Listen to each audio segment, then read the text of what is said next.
વડોદરાના શિનોર બાયપાસ પાસે medical waste ફેંકવામાં આવ્યો। દામાપુરા જવાના માર્ગ ઉપર મેડિકલ વેસ્ટ ફેંકાયો। બાયોમેડિકલ વેસ્ટ સરકારી હોવાનો ખુલાસો થયો છે, તો જવાબદારો સામે કાર્યવાહીની સ્થાનિકોએ માંગ કરી છે। બાયોમેડિકલ વેસ્ટ આ રીતે ફેંકવામાં આવ્યો છે અને આ બાયોમેડિકલ વેસ્ટ સરકારી હોવાનો ખુલાસો થયો છે। વડોદરાના શિનોર બાયપાસ પાસે આ રીતે ખુલ્લામાં મેડિકલ વેસ્ટ ફેંકવામાં આવ્યું છે।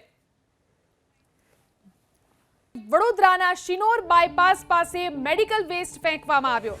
દામાપુરા જવાના માર્ગ ઉપર મેડિકલ વેસ્ટ ફેંકાયો। બાયોમેડિકલ વેસ્ટ સરકારી હોવાનો ખુલાસો થયો છે, તો જવાબદારો સામે કાર્યવાહીની સ્થાનિકોએ માંગ કરી છે। બાયોમેડિકલ વેસ્ટ આ રીતે ફેંકવામાં આવ્યો છે અને આ બાયોમેડિકલ વેસ્ટ સરકારી હોવાનો ખુલાસો થયો છે।